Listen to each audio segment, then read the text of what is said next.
capítulo que a gente fala hoje é o capítulo, ainda é a última parte do capítulo A Candeia, né? Não coloqueis a candeia sob o alqueire. Então a gente vem vindo ao longo do tempo, né? Ao longo dessas 2 ou outras semanas, que a parábola fala que ninguém acende uma lamparina para escondê-la debaixo de um móvel, mas coloca ela no ponto mais alto para que ela faça a sua função, que é o quê? Iluminar o ambiente. E que todos que estão ali aproveitem a luminosidade dessa lamparina. Aquele que acende a candeia não faz para esconder a luz que ela produz, mas para iluminar a si, iluminar o ambiente e descobrir o que está ali e descobrir como ele está também. Quando você está completamente no escuro, você não sabe o que há no ambiente, você não consegue entender como que você está. E quando você acende a luz, você enxerga onde você está, o que tem ali em torno e você consegue enxergar você também. Permite também iluminar a todos que estão próximos, para que também vejam o ambiente onde estão e que, ao examinarem o que vem, arrumem aquilo que está em desacordo. E que conserte aquilo que quebraram durante um tempo que não podiam enxergar. Essa é a função da luz, da claridade, a gente conseguir enxergar o que está ao nosso redor. Só esconde a luz, permitindo que a escuridão permaneça dominando aquele que se beneficia com essa condição, a condição da ignorância, a condição de plena escuridão, mantendo-se às escondidas daqueles que o cercam, impedindo também o despertar daqueles que estão ao seu redor. E com ele, e quando você impede que os outros também cresçam, que os outros também tenham ideia do que acontece, você impede que a ordem chegue para todos. O acender a luz é o despertar da consciência, que ocorre quando a gente adquire o conhecimento de como a vida funciona. Quando aprendemos a fazer o bem para que todos dele se beneficiem. E é claro, inclusive nós. Mas ao adquirir esse conhecimento, vemos que muito daquilo que nós fazemos e muito daquilo que nós temos, coisas às vezes que nos dão muito prazer e que nos dão destaque, são causadores de sofrimento e inquietação em nós e nos outros também. Se fôssemos justos e sinceros diante da nossa fé, da fé que nós professamos, nós recolheríamos esse aprendizado que a nossa consciência agora desperta já adquiriu e modificaríamos as nossas ações, de modo a que a gente não fosse mais causadores da dor dos outros. Mesmo que com isso nós tivéssemos que renunciar a tudo aquilo que nos é vantajoso na vida. Então, quando a gente realmente é justo, a gente abre mão daquilo que a gente consegue enxergar que é parte de injustiça. Saberíamos que o que deve nortear as nossas ações são os tesouros que a consciência limpa e tranquila nos proporciona, tanto aqui quanto fora do corpo físico. Tesouros que nos facultarão uma vida futura muito melhor, principalmente quando nós voltarmos a viver entre aqueles dos quais nós fomos pais, fomos irmãos, fomos filhos e fomos avós. Ou seja, na próxima vida, quando nós voltarmos com a consciência tranquila, o nosso conviver com os nossos familiares será mais tranquilo. Lembrando sempre que nós reencarnamos normalmente em um núcleo familiar mais ou menos constante. Ora alguns saem, ora outros chegam, mas normalmente é um núcleo familiar mais ou menos constante. O agir corretamente hoje purifica o espírito e dá a ele a oportunidade de uma reencarnação futura sem resgates dolorosos, sem precisar expurgar através de condições constrangedoras o mal que nós armazenamos no passado e que retorna para nós pedindo reparação em forma de limitações que aparecem às vezes desde o nascimento ou com doenças difíceis que surgem ao longo da nossa própria vida. Quando nós trazemos do berço já alguma limitação física ou mental, já é marca de ações do passado. Às vezes, Não que nós fizemos coisas erradas. Às vezes são traumas que trazemos do passado. Limitações que nós passamos ao longo da nossa vida, ou adquirimos como doenças ao longo da nossa vida, são energias que acumulamos no passado que precisamos expurgar do nosso espírito. Como? Através dessas doenças que muitas vezes aparecem. Por isso que é importante a resignação, ou seja, lutar contra todo e qualquer tipo de dificuldade, contra todo e qualquer tipo de doença, sem se revoltar. Quando nós não nos revoltamos, nós damos um passo à frente e nos livramos mais facilmente de todas essas dificuldades. Mas e quantas pessoas que são resignadas, que aceitam aquela condição e mesmo assim perecem da doença que elas têm? Na próxima encarnação, na próxima vida, elas já vêm sem essa mácula, já vêm sem essa energia negativa necessária a ser expurgada. E ele tem uma vida muito mais tranquila. Quando nós pensamos apenas na vida única, realmente é difícil compreender. Quando nós esticamos isso para muitas vidas, sabendo que nós teremos uma, duas, dezenas de vidas ainda pela frente nesse mundo, a gente começa a aceitar melhor as condições nas quais a gente está. Um exemplo interessante, né, a respeito de esconder a luz e se esconder da luz, a gente pode encontrar em um texto de um livro chamado Pontos de Vista, do Otávio Calhoun Serrano. É um escritor espírita. E ele tem nesse livro vários contos, vários trechos que ele foi publicando ao longo da vida dele em jornais, em revistas, e ele coloca aqui. Então ele fala que ele tinha um amigo de longa data, conversavam de tudo, sempre estavam juntos, conversando, só que eles nunca tinham jamais tocado no assunto religioso ou de moral, nunca tinha tocado. E uma vez ele levantou esse assunto, ele começou a falar de Jesus, o amigo dele falou, não me fala nada de Jesus, não quero conhecer. Porque se eu conhecer, eu vou ter que mudar algumas atitudes que eu tenho. E eu não quero mudar essas atitudes agora. Então a gente percebe que esse já tinha a luz, já tinha a lamparina dele acesa. Ele já tinha o conhecimento. Porém, ele escondia debaixo do móvel. Para quê? Porque ele não queria enxergar. Ele queria simplesmente esconder a luz para não enxergar aquilo que ele era. Mas ele já tinha consciência. Não adianta mais. Então a responsabilidade dele a partir dali, né, desde quando ele adquiriu a consciência, era muito maior do que aquele que não sabia aquilo que ele estava fazendo.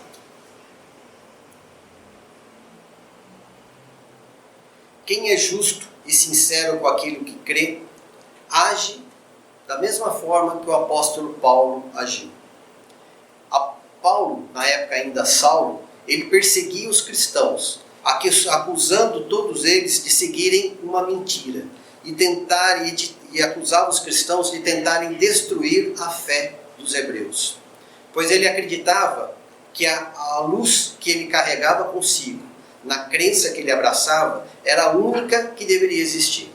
Mas quando ficou diante de uma força que os constrangia de forma suave e que lhe causou impacto em todo o seu ser, ele reconheceu-se como estando enganado, diante do poder de uma luz ainda maior do que aquela luz que ele acreditava carregar. Ao ser envolto em uma forte luz na entrada da cidade de Damasco, ele caiu ao chão. E ele escuta uma voz que pergunta para ele, Saulo, Saulo, por que me persegues? E ele pergunta, quem és o Senhor? E ele ouve a resposta, eu sou Jesus, a quem você persegue. Duro lhe é negar a dor dentro de você. Essa frase é muito interessante. E Paulo, a única reação que Paulo consegue ter nesse momento é perguntar, o que queres que eu faça? Ele não contestou, ele não perguntou que dor que era essa, como que alguém sabia, de onde que veio. Ele simplesmente perguntou, o que queres que eu faça? Jesus lhe ordena seguir até Damasco e aguardar por lá. Saulo vivia na escuridão das ideias de poder e nas ideias de superioridade que ele tinha pela raça e pela pessoa dele. E na escuridão que o medo e o remorso lhe promoviam.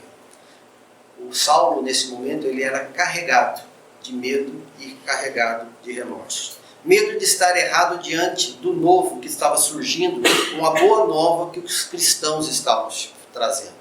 E remorso, pois foi por causa dele, por intermédio dele, que Estevão, que havia se tornado cristão, foi sentenciado à morte. Quem nunca leu, eu recomendo um livro chamado Paulo e Estevão, maravilhosa, que é exatamente a história de Paulo. Saulo, ele na casa dos cristãos, acabou um dia reencontrando com Gesiel, que era um hebreu, um judeu, que se havia convertido ao cristianismo e que havia adotado o nome de Estevão. E ele encontrou Estevão a pregar o Cristo nas sinagogas e em vários outros lugares. E em vários debates que Saulo teve junto com Estevão, Saulo foi vencido pela argumentação e pelo conhecimento que Estevão tinha a respeito das Escrituras e da como a interpretar de forma adequada todas essas Escrituras. O que instigou ainda mais o ódio de Paulo sobre Estevão, porque Paulo era extremamente orgulhoso. Ao perguntar naquele momento, o que queres que eu faça?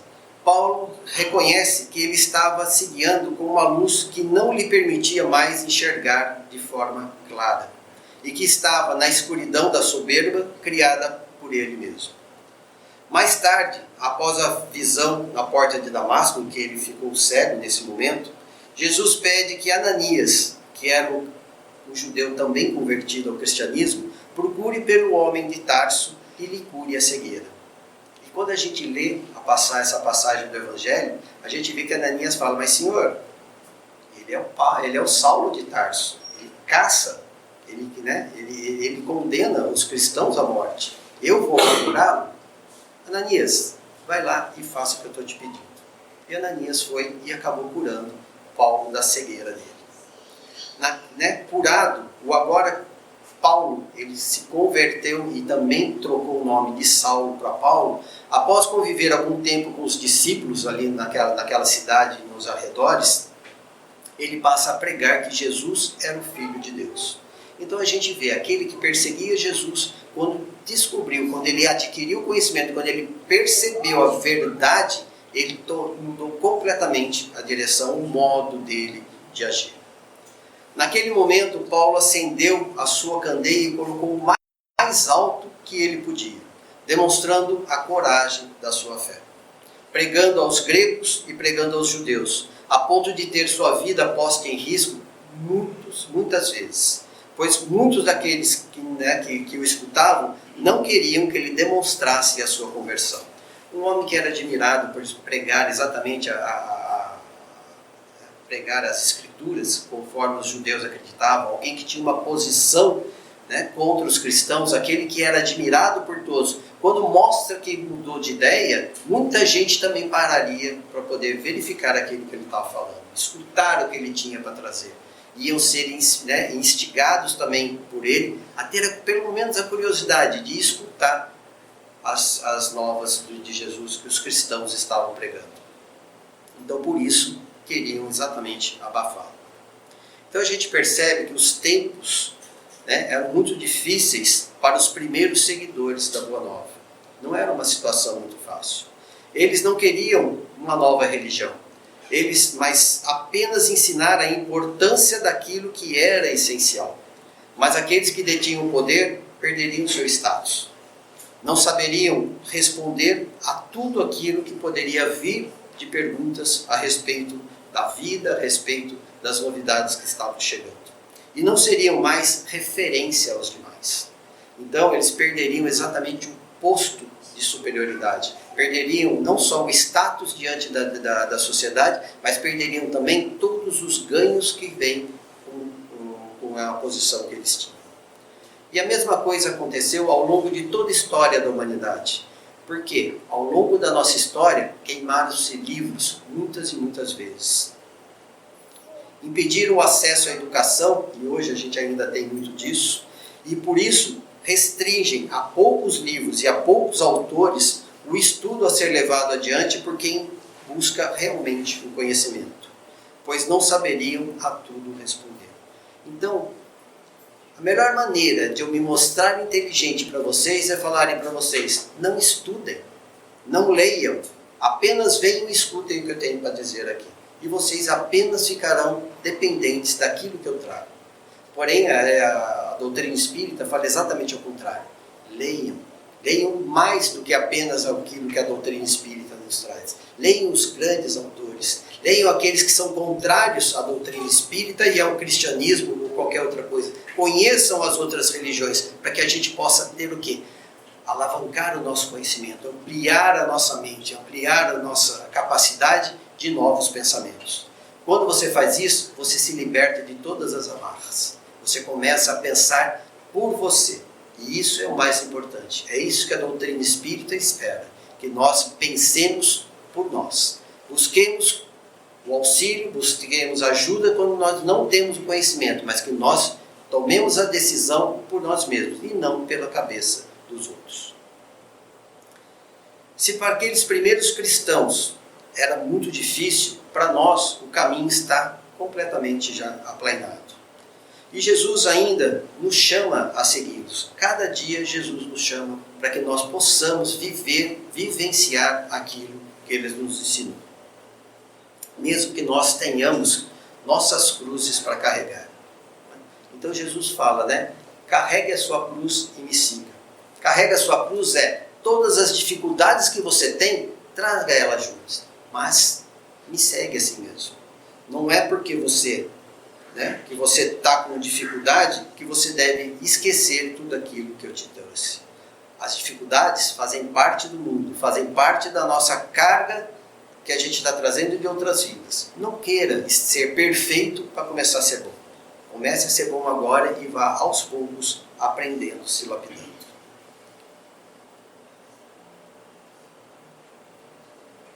Desculpa, gente, se eu só vir aqui que saiu fora aqui. Pulou lá para longe agora. Então Jesus não nos pede para enfrentarmos a morte pregando onde é proibido, nem que preguemos para aqueles que não querem nos ouvir, e nem tampouco para aqueles que não conseguiriam suportar a luz do Evangelho sem se cegar. Então Jesus não fala, é o que ele fala na parábola que a gente lê nesse capítulo, não vades aos gentios. Ou seja, não vá atrás daquelas pessoas que não querem ouvir, que não têm capacidade para te entender. Porque é uma luz que o Evangelho traz, é tão grande que você vai acabar cegando e eles não vão conseguir enxergar nada. Eles têm o momento deles. No momento deles, eles vão procurar o conhecimento. E naquele momento você vai e os auxilia a adquirir esse conhecimento. Pede que nós pratiquemos em cada ato da nossa vida aquilo que Ele nos ensinou. O respeito, a tolerância, a fraternidade, a justiça e a caridade. Isso se nós quisermos ser chamados de seus discípulos. Pede também que nós pratiquemos isso, mesmo que estejamos com dor, causada por todas as dificuldades que caem sobre nós, como a doença, como a morte de alguém amado, como a violência, a maledicência, pois esses infortúnios fazem parte ainda desse mundo escola em que nos encontramos. E que, se ainda prosseguimos nascendo e renascendo nele, é porque ainda não aprendemos tudo aquilo que precisamos. Ainda não somos tão bons quanto nós achamos que nós somos. Por isso que nós estamos nessa escola. Muita gente fala, nossa, mas eu vou ter que nascer de novo nesse mundinho? Vai. Enquanto você não aprender tudo que ele tem, você vai. E na hora que você aprender tudo, você vai ter a opção de ir embora. Mas muitos daqueles que adquirem essa condição escolhem ficar para auxiliar quem está atrás. Disso tem uma historinha, né, que dizem que Pedro, depois de ter sofrido tudo que ele sofreu, Pedro, o apóstolo, São Pedro, né, como a gente chama, desencarna, né, morre. E ele o espírito vai subindo, Pedro em espírito vai subindo em direção aos céus. No meio do caminho ele encontra Jesus, não é? E ele fala, Jesus, né? Ele fala, Pedro, que bom que você está aqui, né? Que bom tudo aquilo que você fez. Segue realmente para o seu descanso. E Pedro continua subindo. Aí ele olha para trás e vê Jesus vindo para a terra. Ele fala, mas Senhor, para onde o Senhor está indo? Ele falou, ainda tem muito trabalho para ser feito na terra. E eu tenho que voltar para lá. Né? Pedro, nessa hora, o que ele faz? Para de subir, dá a volta e vem ajudar também. Então, é isso que a gente vai fazer. Um dia a gente vai adquirir, né, a capacidade de poder ir para um mundo diferente. Por quê? Porque aqui já não tem mais nada para aprender. Mas se nós realmente tivermos amor por aqueles que estão para trás, nós vamos escolher ficar para continuar ajudando. Para que nós demonstremos realmente a nossa fé, não devemos nos incomodar por nos chamarem de caretas, de beatos, de tolos, de inocentes. Afinal de contas, é sábado de tarde. O que vocês estão fazendo aqui? Não é? Por que vocês vêm aqui, às vezes, de domingo de manhã? Por que vocês oram? Por que você... Isso é besteira. A vida está aí realmente para aproveitar. E muita gente se incomoda com isso. A gente não pode se incomodar. A gente tem que fazer aquilo que a gente acha que é correto. Aquilo que cabe mais a nós. Se for realmente aproveitar a vida, ótimo. Mas se você acha que nós devemos buscar esse conhecimento, prestar a adoração a Deus, é aquilo que realmente que a gente deve fazer. Mas a gente demonstra realmente nossa fé quando as nossas ações, pelas nossas ações, nos recusamos a tirar vantagem sobre os outros em cada situação que aparece na nossa vida. E situações como, às vezes, um troco a mais que a gente recebe, uma carteira encontrada na rua, um celular esquecido por alguém na cadeira, a quantia oferecida para um favorecimento qualquer que seja, uma aventura amorosa que ninguém saberia. Quando a gente abre mão dessas coisas porque tem consciência que aquilo realmente não é o correto a fazer, nós realmente já aprendemos grande parte da lição. Nós realmente crescemos. Quando recusamos essas vantagens é porque entendemos a forma correta de agir. E se nos pautarmos por ela, nos transformaremos na própria candeia da parábola. E o nosso exemplo passa a ser a chama que vai orientar a muitas outras pessoas na vida, na travessia da própria escuridão moral em que elas se encontram. E uma coisa muito importante que a gente tem que saber é que nós somos referência para muitos irmãos, mesmo sem saber, e muitas vezes mesmo sem querer. Não é intenção nossa ser, mas por muitas vezes a gente é referência para alguém. Por isso que Francisco de Assis disse: tome cuidado com sua vida, talvez ela seja o único evangelho que as pessoas tenham exatamente para ler. Às vezes você é o único exemplo que a pessoa tem, você é a referência daquela pessoa. Não que você se ache melhor, não que você ache que tem essa capacidade, mas você acaba sendo exemplo. E quando você age de forma incorreta, quando você burla qualquer uma das leis, qualquer coisa, qualquer norma moral, qualquer norma de ética que você burla e essa pessoa descobre, você acaba desiludindo essa pessoa e ela acaba se perdendo ao longo do tempo. Então a responsabilidade que nós temos não é apenas conosco, mas com todos aqueles que estão ao nosso redor.